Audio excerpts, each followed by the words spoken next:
Hashem Kol Yisrael, I want to deliver a beautiful, beautiful message from the netivot shalom, the son of Rebbe, and Parshat Balak. The pasuk reads, "Matovo ohalecha Yaakov." How goodly are your tents, Yaakov.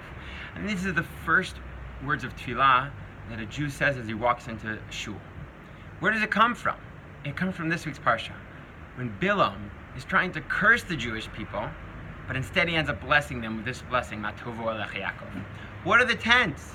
Chazal explain, at least one of the explanations, is that the Ohalim refers to the Ohalim Shel Torah, Elu Bate Midrashiyot, the base medrashes, the places where we learn Torah, and the base Bate Knesiot. So the curse turned into a blessing. Chazal teach us, from Rav Yochanan and Sanhedrin, that Bilam originally wanted to curse the Jewish people, that they shouldn't go to shul, they shouldn't learn. But instead, God switched it by a foch, he switched it, and it became a blessing. Why? Why of all places did Bilam want to curse our shuls and our Bate Midrashiyot? The Shalom explains that a Jew needs to constantly be in a state of dveikut, of God consciousness. And when we're in a state of dveikut, blessing falls upon us. And we're disconnected from dveikut, klala falls upon us.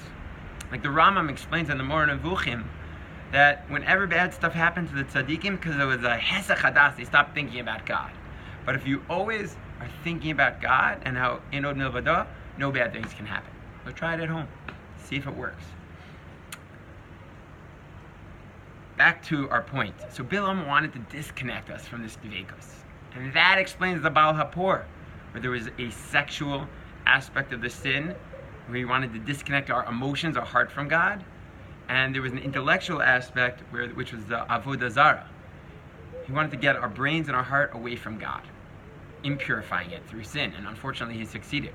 And we want to reconnect to Hashem, our heart and our brain. We do that with our tefillin, wrapping our hands to our heart and to our brain. So how do we, on a day-to-day basis, get our hearts and our brains back to Hashem? It's through the base medrash, through learning Torah, intellectually thinking about God, and through the shul, where we pour out our heart to God. It's like a mikvah, mamish, purifying our hearts to be connected to Hashem. So this week, when we talk about the bracha of Bilam, I bless myself and I bless you too. Just one extra time.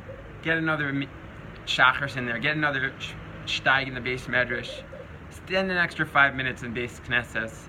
This is the source of our dveikus. It's a merkaz. It's where we, as an individual and as a nation, get re-energized, recharge our system. I remember very well when I was in the army, you have a day full of physical activity and serving Am Yisrael.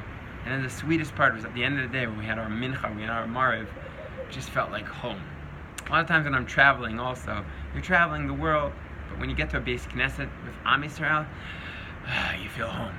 God bless us so we should mamish feel at home in our Bate Midrashiyot, Bate Knesiot, and we should mamish be in a state of dveikus, Shabbos.